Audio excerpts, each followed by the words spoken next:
Hello, my name is HM1 Caraballo. I'm a Fleet Marine Force Corpsman, and I'm currently stationed at Aviation Survival Training Command, Pensacola. And today I'm going to be going over the essentials that you may want to have in your first aid kit. To start off, I just want to say that the first thing that everybody needs in their kit won't take up any space at all, and that's that you need the knowledge. So you have to go to a first aid course, and preferably one that provides CPR as well. Without the proper knowledge, you won't be able to use anything that's in this kit properly. Let's get started.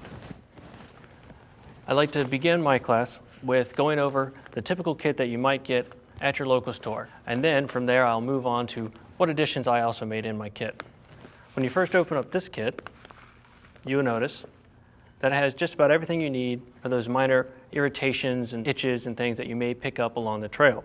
It also has some triple antibiotic ointment to help prevent any kind of infection on those minor abrasions, some scissors, and some very handy poison ivy, poison oak cleanser. Open it up further from there, you'll notice that you have some burn cream. It also provides you with some quick cleaning strips. These are great for sanitizing your hands quickly before you do any kind of procedure on someone else, especially on burns because they are highly susceptible to infection. In the center section right here, it has an assortment of different size gauze pads. These are great for covering up larger abrasions. It also provides a few tongue depressors. These can be cut to different sizes to help splint a finger.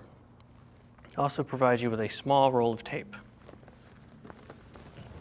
On the other side, you have an assortment of bandages. You also get a small amount of closure strips. These are a great substitute for stitches while you're out in the field.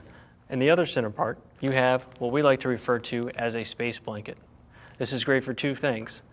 For one, it'll provide you with warmth if you're in a cold environment, and two, it is extremely reflective and very visible in case you do get yourself lost in the woods.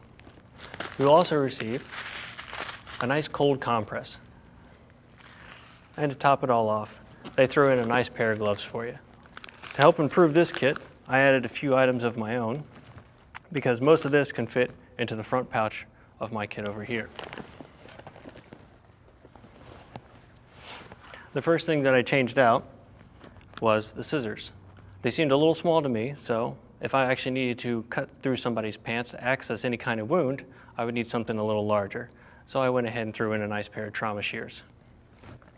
Also, the tape that was provided with the gauze pads was a little small for my taste, so I went ahead and upgraded to a slightly larger roll, get a little more stick out of it and be able to hold those bandages in place.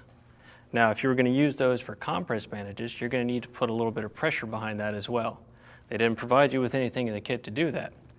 I would suggest an ace wrap, or they also have these days pre-made compress dressings. The bandage is already inside it and is attached to an ace wrap. So you can still use it as an ace wrap if needed, or as a compress bandage. Kind of a 2-for-1 deal. I also have a small packet of iodine tablets in case I get stuck out there and I need to purify any water. Lastly, I always provide myself with some cravats. This is a great multi-purpose tool. These are just some of the items that I suggest that you have in your medical kit. Obviously, after taking your own course, you will decide what you personally need to take with you on any adventure that you have.